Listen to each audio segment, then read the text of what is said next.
राज तिलक आपके साथ, मैं हूं अंजना ओम कश्यप। सौराष्ट्र के मध्य में उद्योग नगरी राजकोट में आपका स्वागत है।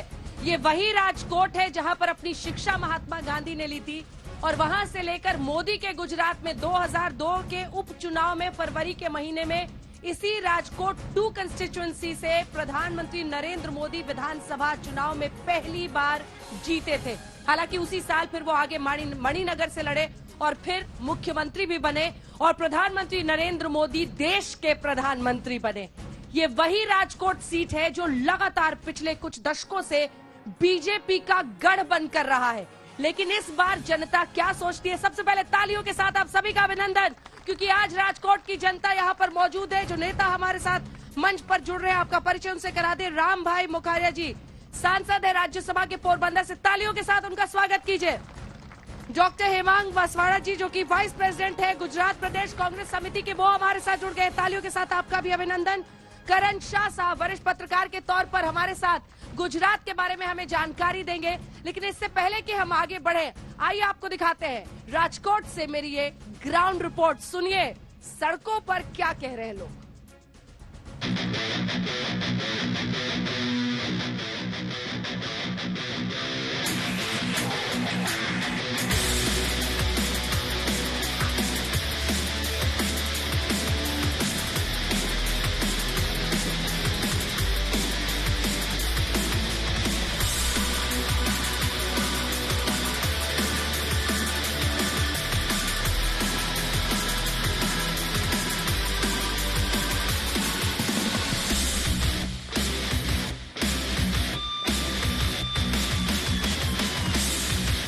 गुजरात में सौराष्ट्र के बीचों बीच राजकोट शहर में आपका स्वागत है।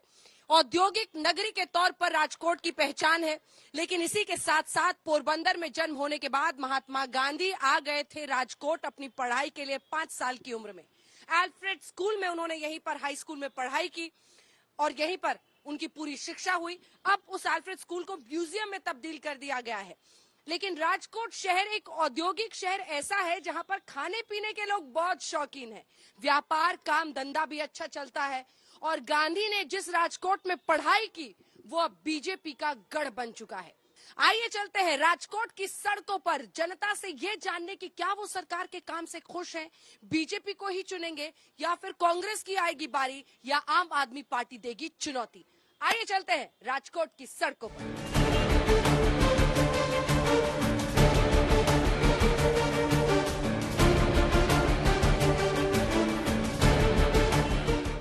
गुजरात में ये राजकोट में बहुत प्रचलन है, लोग बाहर खाने कहते हैं गुजरातियों के बारे में कि अगर राजकोट पे खास तौर पर कि 5 रुपए कमाते हैं तो 4 रुपए खाने पीने पे खर्च करते हैं।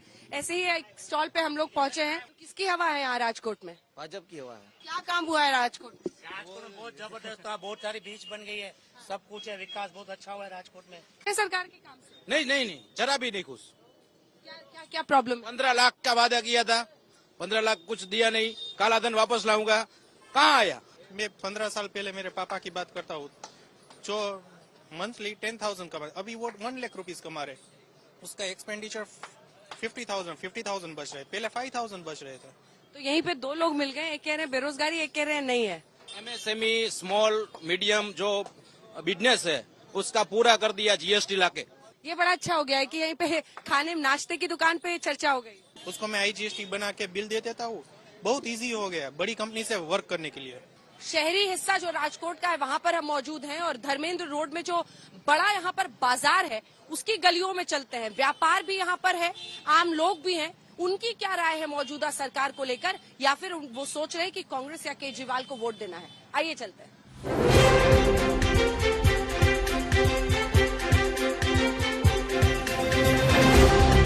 गरीब आदमी का भी अच्छा किया है, बड़े आदमी का भी अच्छा किया है।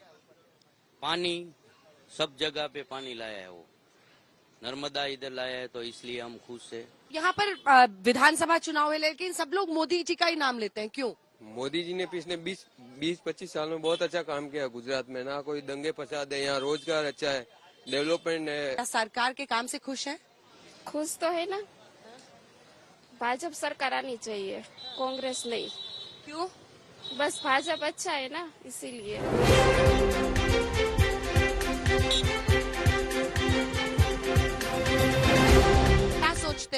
आएगा, बाकी सब बात छोड़ दो, मोदी आएगा। जैसे होना चाहिए, मिलना चाहिए पब्लिक आम जनता को, वो सब चीज डिमांड के हिसाब से सब पूरी होती है। ये सरकार बननी चाहिए बीजेपी की, और किसी की नहीं बनना चाहिए।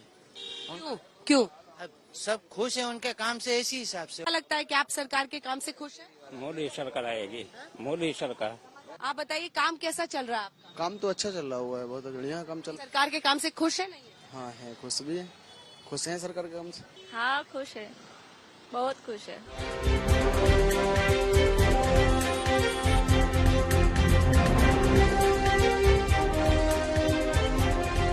चाय की दुकान चला रहे हैं आप? 110 साल से। 110 साल से चाय की ये दुकान चला रहे हैं आप? हाँ, बताइए सरकार से के काम से खुश है ना खुश है? ये बीजेपी की सरकार से हम बहुत खुश है। 25 साल से यहाँ पे आ रही है। बीजेपी के नाम के वोट डालते हैं, कैंडिडेट देखते नहीं है, बीजेपी के नाम पे वोट डालते हैं। तो गुजरात में कहते हैं ना लोग खाने के बहुत शौकीन है, जितने शौकीन है उतने अलग अलग पकवान यहाँ पर बनते हैं।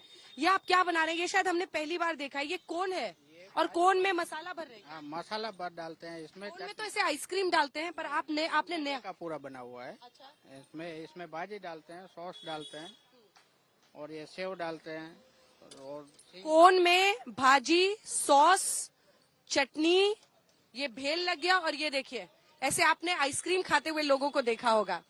तो गुजरात इसके लिए भी मशहूर है, और राजकोट की सड़कों पर सुबह ऐसे नाश्ते के लिए आप देख रहे हैं लोगों का हुजूम पहुंचा हुआ है। कोन में पकवान, ये भी आपने यहाँ पर देख लिया। आइए चलते हैं अब राजकोट की सड़कों से सीधे राज तिलक के मंच पर। तो राम भाई जी, आपके से पहला सवाल, सांसद महोदय ये बताइए कि राजकोट की जनता चुनते तो आई आप लोगों को, लेकिन क्यों ये सिलसिला बरकरार रखे? विजय रूपाणी साहब पिछली बार यहाँ से चुनाव जीते थे, इस बार आपने क्या ऐसा किया है 5 साल में कि ये जनता आपको फिर से मौका दे? या मोदी जी का बस नाम लेते रहिएगा, मोदी जी मोदी जी मोदी जी, जनता वोट कर देगी? तो नाम ही लेंगे कि मोदी जी विकास पुरुष है, पूरे देश में विकास किया है, राजकोट में भी विकास किया है। हाँ। और रूपाणी सरकार आई थी तो रूपाणी सरकार ने भी अच्छा विकास किया, राजकोट को एम्स मिला, एयरपोर्ट मिला, काफी ब्रिजेस हो गए, और ब्रिजेस हो गए। तो इस बार रूपाणी साहब को क्यों नहीं टिकट दिया? रूपाणी साहब तो मुख्यमंत्री बन गए थे। हाँ? अभी मुख्यमंत्री एक बार बन गए, वो फिर तो इलेक्शन तो पार्टी तय करती है, वो नहीं बन सकते ना, इसलिए। हाँ, पर आप जो नेता होता है अच्छा करता है, आप बड़ाई कर रहे हैं उनकी, तो उनको फिर टिकट दे देते। वो तो पार्टी का डिसीजन है, मेरा डिसीजन नहीं। मैं चाहता तो मैं दे देता, लेकिन मेरी नहीं चलती, वो पार्टी की चलती है। आपकी नहीं चलती है? वो पार्टी जो अपनी हाईकमांड है वही सोचती है इसके बारे में। पर आपको क्या लगता है क्यों काटा टिकट? टिकट नहीं काटा, इसको अलग से दूसरी जिम्मेदारी दी पंजाब में। अच्छा, इसलिए यहाँ से हटा के पंजाब की हटाया ना, यहाँ से उसका दूसरा काम दिया। हाँ। और उसका प्रमोशन हुआ है पंजाब और यूपी में। पंजाब इसको प्रमोशन कहते हैं?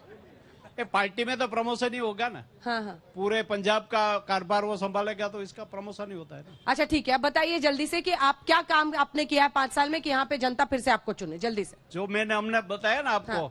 कि हमने ब्रिजेस, ओवर ब्रिजेस बनाए, एम्स लेके आए। हाँ। इसके पहले नर्मदा का पानी भी यहाँ आ गए। हाँ। रोड रास्ता बन गया, काफी विकास हो गया, हॉस्पिटल का भी डेवलपमेंट हो गया, और भी एम्स की हॉस्पिटल है वो भी बन रही है, तो वो विकास हो रहा है, तो इससे पार्टी को वोट मिल जाएगा। ये जो गढ़ है इनका, इसको कैसे आप काटेंगे? कांग्रेस की क्या स्ट्रैटेजी है? क्योंकि आप उसको काट नहीं पाए हैं। 2 विधायक पिछली बार जीते थे, चले गए उधर बीजेपी। देखो 2 बात है, अभी अभी आपकी चैनल ने बताया कि अमित शाह, माइक उठा लीजिए। अमित शाह जी कहते हैं कि इतिहास फिर से लिखना चाहिए। तो राजकोट की जनता इस दफा इतिहास फिर से लिखने वाली है। मेरे आदरणीय मित्र रामभाई का जरा मैं करेक्शन कर दूं। जो ब्रिजेस बने हैं वो जवाहरलाल नेहरू अर्बन डेवलपमेंट के नीचे मनमोहन सिंह की सरकार ने 66,000 करोड़ रुपए दिए थे, उनसे ब्रिजेस बने हैं। एम्स भी मनमोहन सिंह की सरकार ने गुजरात को दिया था। एम्स की मंजूरी आप जानते हैं, फिर भी गूगल से देख लो। एम्स का मंजूरी भी जो था वो मनमोहन सिंह जी की सरकार ने गुजरात के लिए एम्स का कौन से साल में? 2012 में। पब्लिक भी जानती है, आप नहीं जानते हो? नहीं, वो पब्लिक भी जानती है। पूछ रहे हैं। अरे गलत बात है, और 2 साल कहाँ पहले ही बेम्स मंजूरी डालना, मिली। वडोदरा डालना, राजकोट डालना, अहमदाबाद डालना, वहां से वो राजकोट लाए। विकास कुछ हुआ ही नहीं। मेरा तो उनसे सीधा प्रश्न है, आप भी गूगल में सर्च करो, 27 साल में नई गवर्नमेंट 27 स्कूल कहां बनी वो लिस्ट मुझे दे। प्राइवेटाइजेशन का मैं बात नहीं करता हूं। कितनी गवर्नमेंट कॉलेज आपने बनाई, साल में एक लेके 27 कॉलेज बनी, यूनिवर्सिटी बनी, नई हॉस्पिटल सरकारी कहां बनी 27 साल में, वो आप मुझे बताइए। तो हम माने विकास हुआ है। गुजरात में नई हॉस्पिटल भी बनी है, नई यूनिवर्सिटी भी बनी, पहले 2-3 यूनिवर्सिटी थी। सुनो भैया, धैर्य रखो, आप अभी आने वाले नहीं है। उमंग भाई का रास्ता बढ़ा रहे, लेकिन जो काम हुआ है वो सबके सामने है, इसलिए हमारी सरकार बार बार आती है। ठीक है, शाह साहब, आपको क्या समझ में आ रहा है? क्या आप एक फैक्टर है इस बार ये राजकोट के पूरे इलाके में, या फिर बीजेपी का गढ़ बरकरार रहेगा, या कांग्रेस कुछ कर पाएगी जैसा वो दावा कर रहे हैं? अंजना जी, एक बात आपको मैं बता दूं कि इस साल के चुनाव जो है पिछले सालों से थोड़े अलग है। कैसे? 1990 में जब पहली बार ऐसी बात हुई थी कि 3 पक्ष लड़ रहे थे, जैसे चिमन भाई पटेल और उनका पक्ष था। उनके बाद 1995 से भाजपा की सरकार बनती आई है। और अगर राजकोट की आप बात करें तो राजकोट में पिछले 50 साल के जो म्युनिसिपल कॉर्पोरेशन है उसमें बीच के 5 साल छोड़ के सिर्फ भाजपा की सरकार आई है। यहाँ के प्रश्न बहुत है, यहाँ के भी थोड़ा काम भी हुआ है, थोड़े प्रश्न भी है। ये दोनों हमारे जो वरील मित्र है वो अपने अपने हिसाब से बोलते जा रहे हैं, लेकिन आम आदमी पार्टी का जिस हिसाब से वो लोग कैंपेनिंग कर रहे हैं और उस हिसाब से लोगों के भी मन में प्रश्न है कि कितने वोट किन पार्टी के वो काटेंगे, वो बहुत ही एक महत्वपूर्ण है। क्योंकि पहली दफा एक तीसरा विकल्प गुजरात में आया हुआ है जो 182 बैठकों पे चुनाव लड़ रहे हैं। पूरी लड़ाई इस बार है कि नंबर 2 कौन होगा, बिल्कुल, और एक नंबर 3 होगा। इतना ऐसा पिछले 3 दशक से मुझे नहीं लगता कि कोई ऐसी पार्टी थी जो ऐसी चुनौती देती। नहीं, मैं जैसे मैंने आपको बताया कि 1990 से ऐसे कभी नहीं हुआ। बिल्कुल जी। तो कॉन्सेप्ट, क्योंकि अभी पिछले जो म्युनिसिपल कॉर्पोरेशन के इलेक्शन देखेंगे तो भाजपा को यहाँ पे 72 में से 68 सीट्स मिली। क्यों? दूसरी जगह कहीं वार्ड पे आम आदमी पार्टी आ गई थी और कांग्रेस के वोट्स भी तोड़े थे। तो इस हिसाब से इस चुनाव में भी ये बहुत महत्वपूर्ण रहेगा देखने के लिए कि आम आदमी पार्टी किसके वोट्स काटेगी। एंटी बीजेपी वोट्स किसको जाता हुआ देख रहे हैं आप? सीधा प्रश्न है आपसे, छोटा सा जवाब। देखिए, यहाँ पे जो आपको सौराष्ट्र और राजकोट की बात करूं तो यहाँ पे ग्रामीण विस्तारों में जो व्यक्तिगत उम्मीदवार होते हैं वो बहुत स्ट्रांग होते हैं। राजकोट की बात करूं, राजकोट में कई सालों से भाजपा की सरकार आती जा रही है और यहाँ पे सिर्फ पिछले 20 सालों में 25 सालों में सिर्फ एक ही कांग्रेस का उम्मीदवार विधायक चुना गया हुआ है, जो 2000 राजकोट पूर्व में इंद्रनील राजगुरु। ग्रामीण क्षेत्रों में, हाँ, पिछली बार इंद्रनील राजगुरु ही नंबर 2 पर थे कांग्रेस पार्टी के टिकट पर। नहीं, वो 2012 में वो विधायक बने थे। 2017 में उन्होंने मुख्यमंत्री के विरुद्ध चुनाव लड़े थे और उसमें नंबर 2 पे आ गए थे। हाँ, विजय रूपाणी के खिलाफ। जी। और उसके बाद से इस बार वो आम आदमी पार्टी में गए और जैसे ही डिक्लेयर कर दिया कि बना रहे हैं गढ़वी को मुख्यमंत्री उम्मीदवार, वो फिर निकल गए। वो मुख्यमंत्री बनना था आप में। हाँ, आप में मुख्यमंत्री बनना था, नहीं बिलाया उसने आपको। आप में मुख्यमंत्री बनने का चेहरा चाहते थे, काफी कुछ पैसा खर्च किया आप में, लेकिन आप वाले ने इसको अंगूठा बता दिया कि आपकी हैसियत वही है, तो वो नहीं बन पाए। तो मुख्यमंत्री बनना अच्छा होता है ना, प्रमोशन होता है ना। आप तो कह रहे हैं कि ऑर्गेनाइजेशन में काम करना प्रमोशन है रूपाणी का। मेरे को कोई छोटे गांव में सरपंच बना देंगे तो वो अच्छा रहेगा, या मैं राज्यसभा का मेंबर वो अच्छा रहेगा? आप बताइए कौन सा अच्छा है? राज्यसभा वाला अच्छा है। हाँ, ठीक चल रहा है आपका? ठीक चल रहा है, बहुत बढ़िया, अच्छा चल रहा है। चलिए मुझे ये बताइए कि प्रधानमंत्री नरेंद्र मोदी 2 दिन में 8 रैलियां कर रहे हैं। कांग्रेस पार्टी कहती है कि डर गए मोदी जी, आम आदमी पार्टी कहती है कि केजरीवाल फैक्टर से डर के प्रधानमंत्री यहाँ पर कैंप कर रहे हैं, अमित शाह कैंप कर रहे हैं, लगातार रैलियां कर रहे हैं। क्या ये सच है? मोदी साहब और भूपेंद्र जी कहीं दिखते ही नहीं है। मोदी साहब किसी से डरते नहीं, इसका होम स्टेट है और अमित जी का भी होम स्टेट है, तो वो सबको पब्लिक को मिलते हैं। वो कैनवासिंग भी करना जरूरी है, पब्लिक को रिस्पेक्ट देना, वोटर को रिस्पेक्ट देना, इसलिए घूम रहे हैं।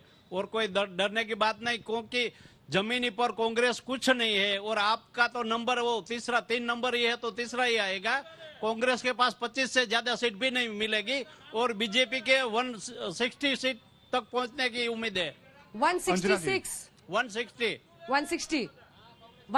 सीट्स है, 160 आपका, तो 25 इनका कैसे नहीं होगा? 25 भी उसको पूछो, वो उसके दिल के हाथ पर रख के बोले तो पता चल जाएगा। दिल पर हाथ रख के बताइए आपकी कितनी सीटें आ रही हैं। और आखिर बीजेपी आखिर बीजेपी अपने सभी स्टार कैंपेनर्स को उतारी है, आपको किसने रोका है? राहुल गांधी को किसने कहा कि 1 या 2 रैली करो? मेरा सवाल आपसे यह है कि अगर योगी आदित्यनाथ आ जाते हैं, अगर हेमंत बिस्वा शर्मा आ जाते हैं, तो कांग्रेस को परेशानी होने लगती है। आपने भी तो अशोक गहलोत को यहाँ का प्रभारी बनाया है, मुख्यमंत्री को। मैं तो बड़वा करने वाला है राम भाई राजस्थान से में। और देश की जनता से ये पूछता हूँ, हाँ। क्या आपने इतना विकास किया है, इतना सुशासन किया है, तो देश के प्रधानमंत्री एक पार्टी के नेता के रूप में 22 दिन खराब करके गुजरात में क्यों डेरा डाले हुए हैं?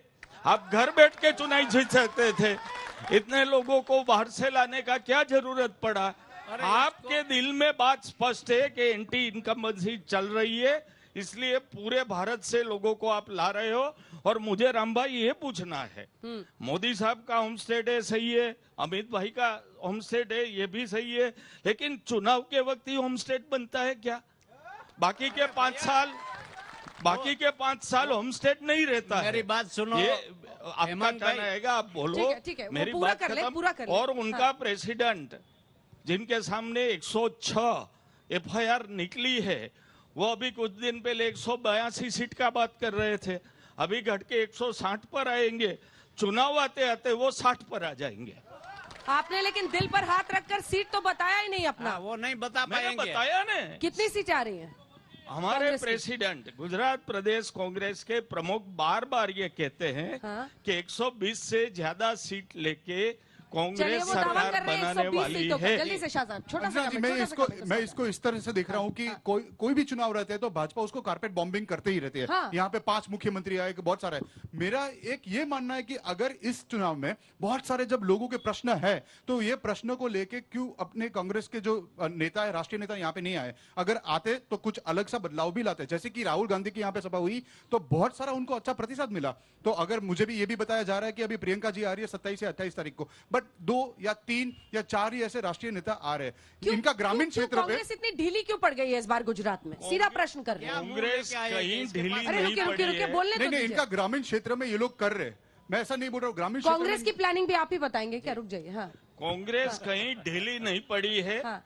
प्रचार का स्ट्रेटेजी डिफरेंट किया है। हाँ। स्थानिक लीडरों को आगे करके घर के घर जाके, क्योंकि टीवी चैनल है तो कांग्रेस को दिखाती नहीं है, अखबार है उसके बारे में कुछ लिखते नहीं है, तो घर पे घर जाके तो लोगों के राष्ट्रीय नेता को गुजरात में लाने से डरती क्यों है कांग्रेस पार्टी? डरती नहीं है, तो लाए क्यों नहीं? स्ट्रेटेजी के रूप में स्थानिक लीडरों से ही चुनाव लड़ना है।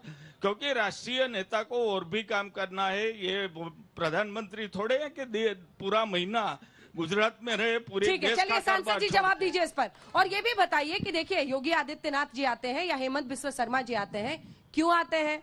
श्रद्धा हत्याकांड, लव जिहाद था, हिंदू बेटियों को बचाने के लिए कानून बनाना है, ये पाकिस्तान की भी एंट्री करा दी केंद्रीय मंत्री ने। तो सही बात है ना, ये जो हुआ इसी के है, लिए लाते हैं क्या इनको? जो बात हुई है वो तो बताना सही है ना, पब्लिक को बताना चाहिए। और राहुल गांधी नहीं आ रहा, इसका वजह ये कि वो जहां जहां जाते वो हार जाते, पूरा प्रदेश हार जाते।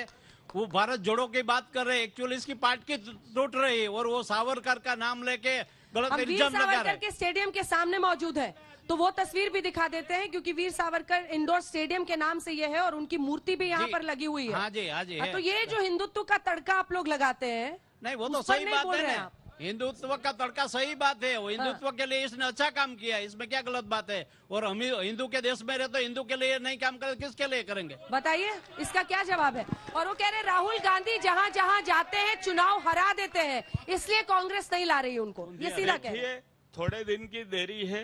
हिमाचल में नरेंद्र भाई गए थे, आपके नेशनल प्रेसिडेंट गए थे। गुजरात की बात क्या करो भैया। नतीजा निकलता है? ये नेशनल डिबेट है राम भाई, पूरे देश की बात होती है। तो हिमाचल में क्या नतीजा निकलेगा आप देखें। और हरेक मुद्दे पर नाकाम होने पर ये धर्म के मुद्दे पर चले जाते हैं।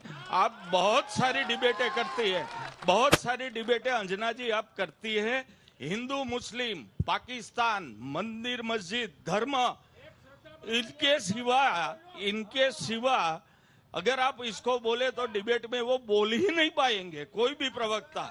और मैं करेक्शन करूं, मुझे 1 मिनट और दो। ठीक है। श्रद्धा का जो मर्डरर है वो पारसी है, उसमें लव जहाज का बात नहीं है।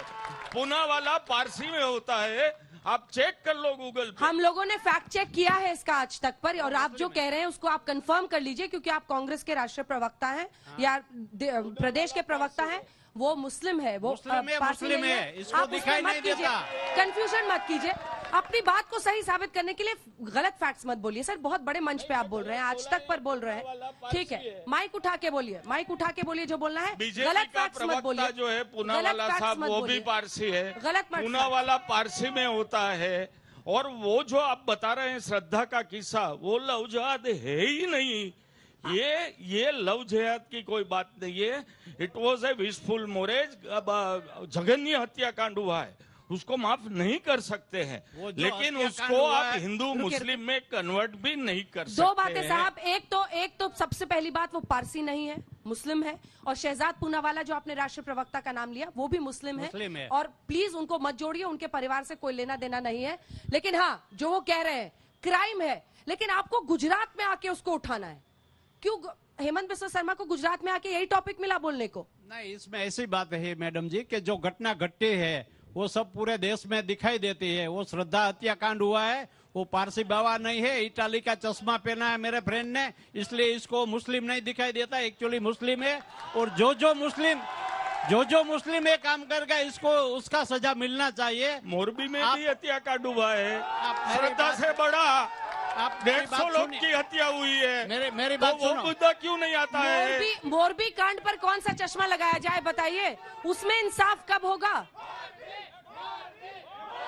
बताइए? मोरबी कांड, जो मोरबी की दुर्घटना है वो दुखद बात है। मोरबी की दुर्घटना हुई है वो दुखद बात है, और इसके आत्मा के शांति के लिए हम भगवान को प्रार्थना करते हैं। जो घटना घट गई इसमें और हम और कुछ नहीं कर सकते। क्यों नहीं कर सकते?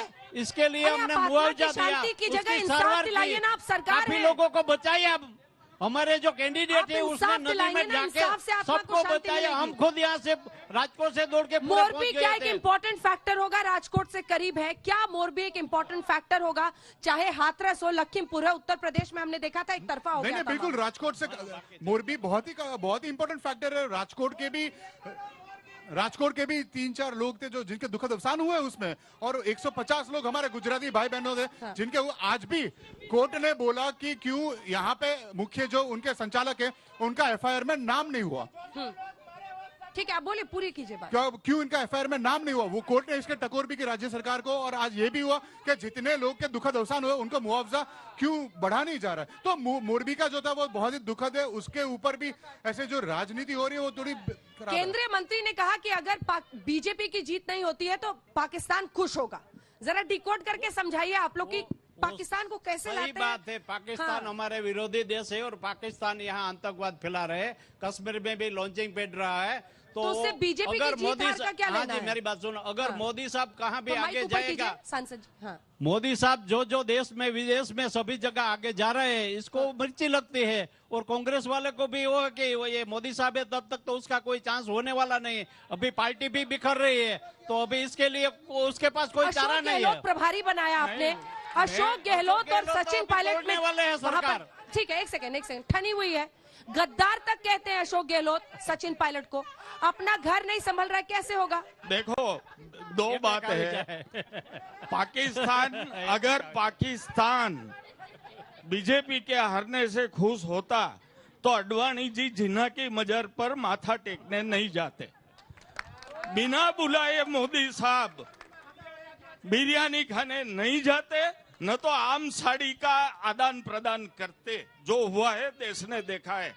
अभी आपने बात करी अशोक गहलोत जी की। हाँ। अशोक गहलोत जी सीएम है, पार्टी में लोकशाही है, अंदरूनी आवाज आएगी, लोग अपना विचार रखेंगे। आज तक कमलम ऑपरेशन लोटस करने पर भी राजस्थान वो नहीं गिरा पाए हैं, न तो बिहार गिरा पाए हैं। तो अशोक गहलोत अपना अच्छा काम कर रहे हैं। आप बहुत ट्राई किया लोटस का, लेकिन नहीं हो पाया राजस्थान में, तो फिर आपको गहलोत को गालियां देना शुरू कर दिया। ठीक है, ये लड़ाई तो गुजरात की है। जल्दी से 2 लाइन का कमेंट, 1 लाइन सिर्फ, जल्दी से। आपका क्या लेना देना? कमलम को संभालिए अपने दफ्तर को। कमलम को हम अच्छी तरह से संभाल रहे हैं और 27 साल से संभाल रहे हैं।